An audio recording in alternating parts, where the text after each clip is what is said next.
Imagine walking through life with a backpack strapped to your shoulders, except it's not filled with essentials. It's filled with stones. Each stone is a regret, a moment you wish you could rewrite, a memory that still stings, words you wish you had never said, choices you wish you could undo. Some are small and sharp, others are massive and heavy, but you carry them all the same, day after day, year after year, and you wonder why you're tired. The truth is, many of us live this way, hauling the emotional weight of our past everywhere we go. We smile through it, we work through it, but it lingers. It shows up in the hesitation before we speak, in the decisions we second guess, in the relationships we hold at arm's length. The past becomes a filter through which we see the present. And the hardest part? We think carrying it is noble, responsible, necessary. But what if it's not? What if the weight you're carrying isn't meant to be dragged for a lifetime? What if healing isn't about erasing the past, but simply learning how to set it down? You don't have to keep carrying what's already behind you. You can loosen the straps. You can put the bag down. And for the first time in a long time, breathe, because maybe the freedom you're searching for doesn't begin with doing more. Maybe it begins with carrying less. We often treat the past like it's carved in stone, unchangeable, absolute, and final. We look at our mistakes, our losses, our moments of shame and failure as if they are permanent marks etched into who we are. We say things like, "That's just the way it is," or "I can't undo what's been done." And while that's true on the surface, what's even more true is this: the past is not what happened. It's what we remember. And memory is not a recording, it's a story. A story we continue to tell ourselves, again and again, often without realizing that we're also the ones shaping it. Here's the shift that changes everything. Your past is not fixed, it's fluid. The way you view it today is not the way you viewed it 5 years ago, and it won't be the same 5 years from now. That means your pain, your regrets, your so-called failures are not dead weight, they are material. Clay, they can be reshaped by the perspective you bring to them right now. You can't go back and change what happened, but you can change what it means. You can choose to see the heartbreak as the thing that opened your heart, the mistake as the moment that taught you the truth, the ending as the beginning of something better. And when you do, the past loses its power to control you. Because you're not defined by what happened, you're defined by what you choose to take from it. There's something quietly heartbreaking and quietly beautiful about knowing that nothing lasts forever. That every moment, no matter how perfect or painful, is destined to pass. This is the essence of the Japanese philosophy mano no aware, a deep emotional awareness of impermanence. It's the understanding that all things in life, including our joys and our sorrows, are fleeting, and somehow knowing that makes them even more precious. Think about the cherry blossoms. They bloom in breathtaking beauty, but only for a short time. People travel miles to see them, not because they last, but because they don't. Their impermanence is what gives them meaning. The same is true for the chapters of our lives. The heartbreak, the loss, the failure, it wasn't meant to last forever. And neither was the happiness, the success, the sense of control. When we accept that nothing stays the same, not even our pain, we stop resisting the flow of life. We begin to see that grief softens, failure transforms, and wounds can become wisdom. And maybe, just maybe, the past we've held on to so tightly was never meant to stay. It was meant to pass through us, shape us, and move on. You don't have to fear the ending of things, because with every ending comes the beginning of something new. Mano no aware doesn't ask us to forget what was. It asks us to feel it fully and let it go when it's time. Because beauty isn't found in permanence. It's found in the passing. We tend to treat our memories as unchangeable truths, concrete moments frozen in time, untouched by emotion or perspective. But the truth is far more human, far more complicated. Our memories are not recordings of reality, they're interpretations. And those interpretations are shaped by who we were, how we felt, and what we believed at the time. Think about it. Have you ever remembered a moment one way, only to have someone else recall it completely differently? That's not forgetfulness, it's proof that memory is a story, not a fact. Painful memories in particular can feel especially sharp because we revisit them again and again, reinforcing the same emotional filter. But what if we return to those memories with new eyes? With the wisdom, compassion, and strength we've gained since then? The past doesn't have to change, but the way we understand it can. Maybe the mistake wasn't failure, it was growth in disguise. Maybe the heartbreak wasn't punishment, it was redirection. Maybe you weren't weak, you were doing the best you could with what you knew. When we stop treating our memories like prisons, they become mirrors, reflecting not just where we've been, but how far we've come. You don't need to erase your past to heal. You just need to tell a more honest, compassionate version of the story. One where you're not defined by what happened, but empowered by what you've learned. Because memory doesn't have to hold you back, it can set you free. We often see our struggles as setbacks, proof that we've failed, fallen behind, or broken something we can't repair. But what if the truth is the exact opposite? What if the moments that felt like collapse were actually the first bricks in the foundation of your strength? Take the story of Miyamoto Musashi, the legendary Japanese samurai. Today, he's remembered as one of the greatest swordsmen in history, undefeated, disciplined, nearly mythical in status. But people rarely speak of his early life, full of rejection, poverty, and humiliation. He wasn't born into greatness. He was forged through difficulty. What made him legendary wasn't perfection, it was perspective. He didn't let his losses define him. He used them. He let failure teach him, let pain strengthen him, let the hard chapters carve out depth he would later draw from. You may never pick up a sword, but the principle is the same. Life will challenge you. It will test you in ways that feel cruel, confusing, even unfair. But within each trial is an invitation to grow, to shift, to become more than you were. You don't need to erase the past to move forward. You just need to change the lens through which you see it. Your scars aren't signs of weakness. They're reminders that you endured, that you adapted, that you're still here. So the question isn't, did you suffer? It's, what did you do with the suffering? Because that answer, that story you shaped from it, is where your real power begins. We spend so much of our lives trying to hide the cracks. We cover up the pain, the regret, the parts of ourselves that feel broken. We chase perfection as if flawlessness is the price we have to pay for being loved or accepted. But the Japanese philosophy of WabiSabi offers a radically different truth, that beauty lives not in what is flawless, but in what is real. WabiSabi teaches us to see value in the imperfect, the incomplete, the weathered and worn. Like a cracked ceramic bowl repaired with gold in the ancient art of kintsugi, our brokenness doesn't make us worthless. It makes us more precious. The very places where we've been shattered are where we've also been reshaped.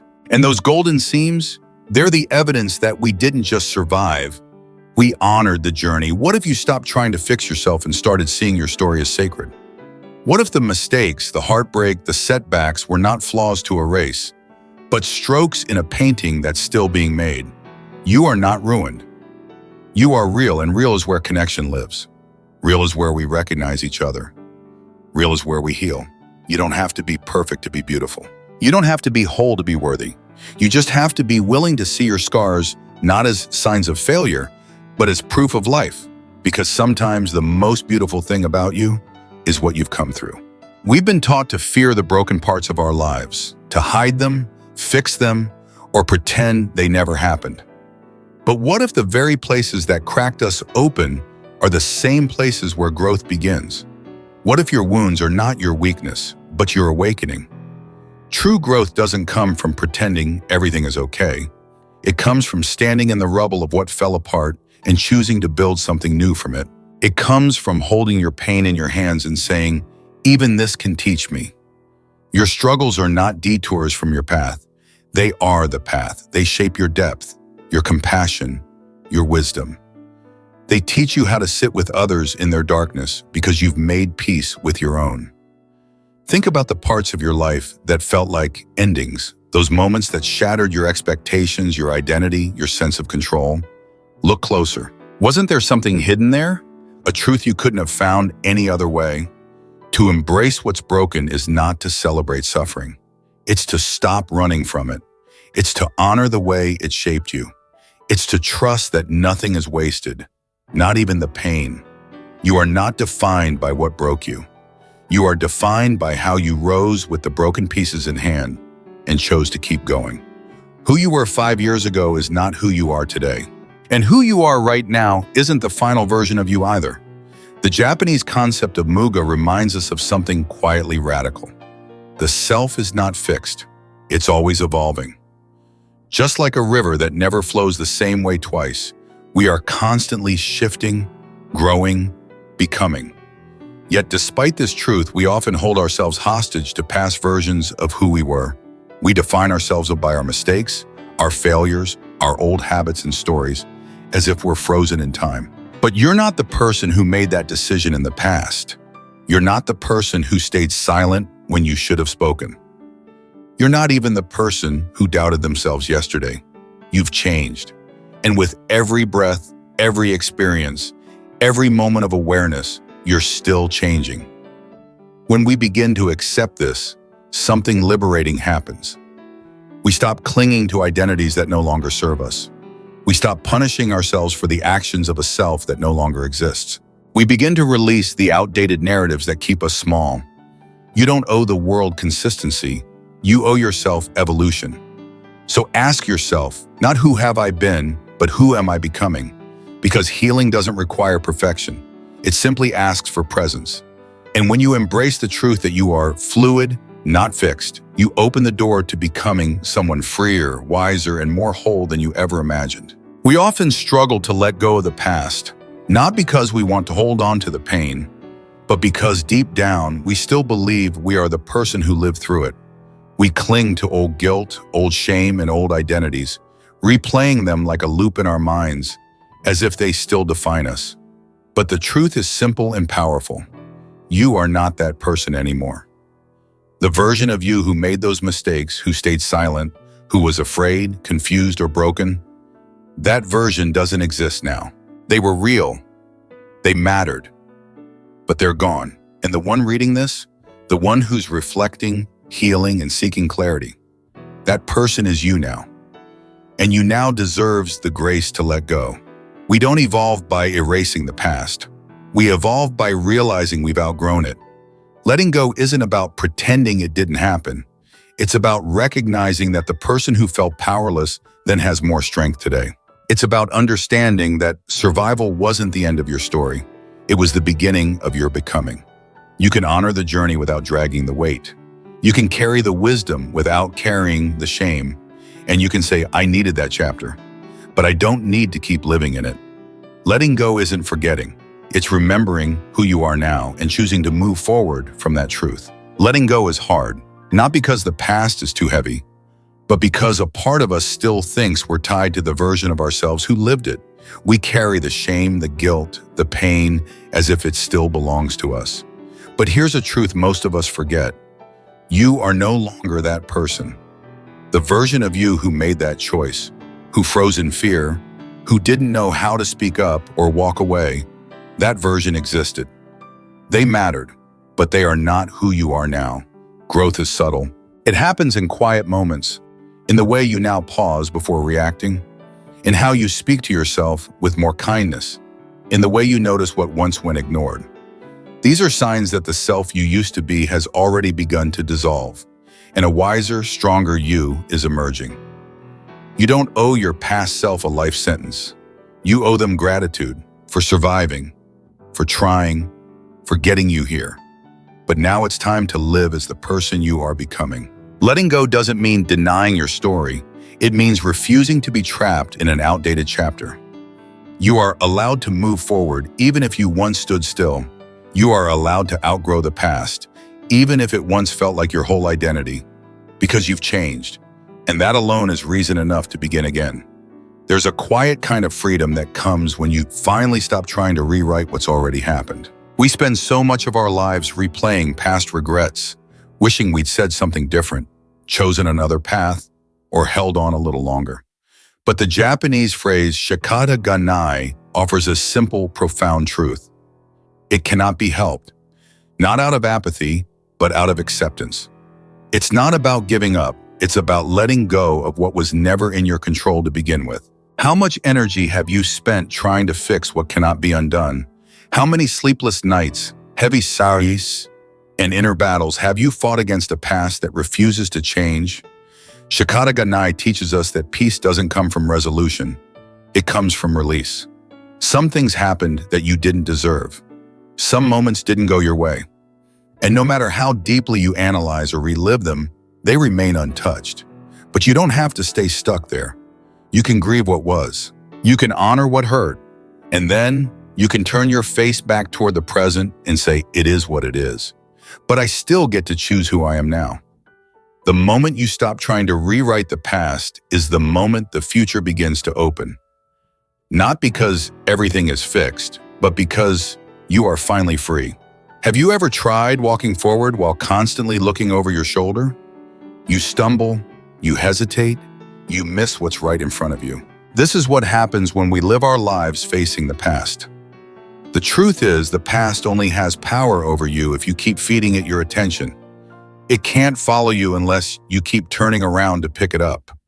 We replay our regrets, our losses, our old identities, hoping we'll find some missing piece that will finally make it make sense.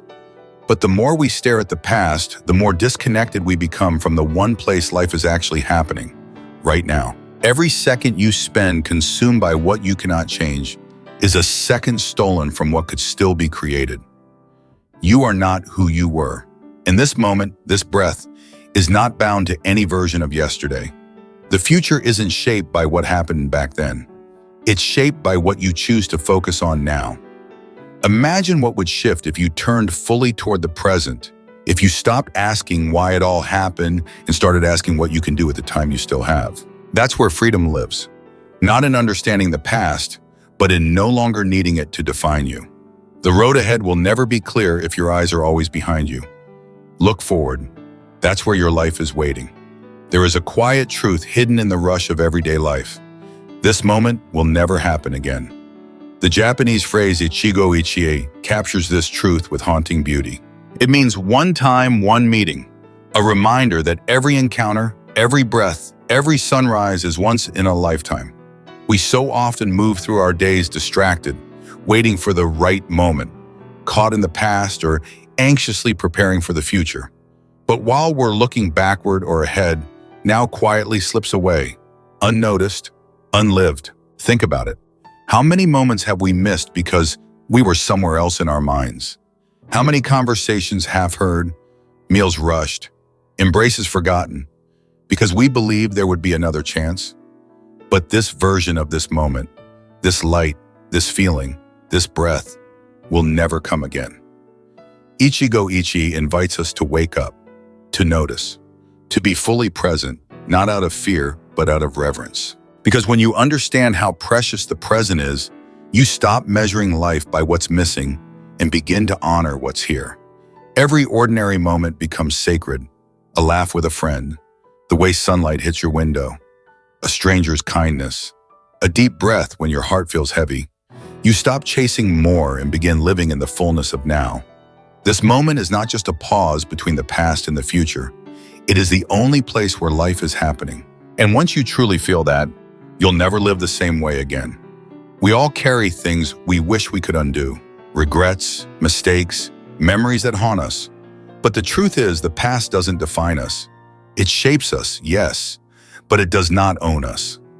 Japanese philosophies like Mono no Aware, Wabi-Sabi, Muga, and Ichigo Ichi teach us something powerful.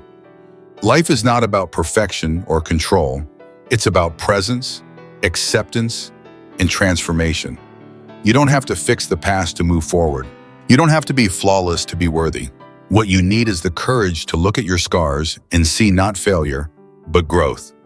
To understand that who you were is not who you are now, and that every moment you're alive is a chance to begin again.